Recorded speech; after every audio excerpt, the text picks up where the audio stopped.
বড় ছেলে হাসিবুর রহমান খানের সঙ্গে ৫ মাস দেখা নেই, কথা বলতে বলতে কাঠগড়ায় দাঁড়িয়ে কাঁদলেন সাবেক মন্ত্রী শাহজাহান খান। এ সময় তিনি নিজের ছেলের সঙ্গে দীর্ঘ ৫ মাস দেখা নেই জানিয়ে কাঁদতে শুরু করেন। এদিন সকাল ৯টা ৫০ মিনিটে শাহজাহান খানকে আদালতের কাঠগড়ায় তোলা হয়। তখন তিনি আইনজীবীর সঙ্গে বিভিন্ন বিষয়ে পরামর্শ করেন। পরে তার উপস্থিতিতে ১০টা ৮ মিনিটে শুনানি শুরু হয়। শুনানিতে আইনজীবী মিজানুর রহমান বাদশা বলেন, তার বয়স ৭৬ বছর।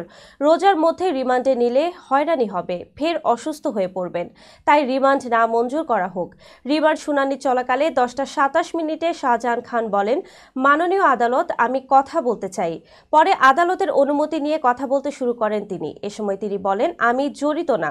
কেন এই মামলা হলো? শুধু আমার বিরুদ্ধে না, আমার বড় ছেলে আসিফুর রহমানকে আসামি করা হয়েছে। তখন কাঁদতে কাঁদতে তিনি বলেন, আমার ছেলের সঙ্গে ৫ মাস আমার দেখা নেই। এই সময় বিচারক বলেন, আপনার বিষয়ে আইনজীবী কথা বলেছেন। তবু শাহজাহান খান ২ হাত জোর করে কথা বলার জন্য সময় চান। তিনি বিচারকের উদ্দেশ্যে বলেন, আমার কথা শুনতে হবে। শুনানি শেষে আদালত তার ৪ দিনের রিমান্ড মঞ্জুর করেন। পরে ১০টা ৪০ মিনিটে হেলমেট, বুলেট প্রুফ জ্যাকেট ও হাতকড়া পরিয়ে আদালত থেকে বের করা হয় তাকে।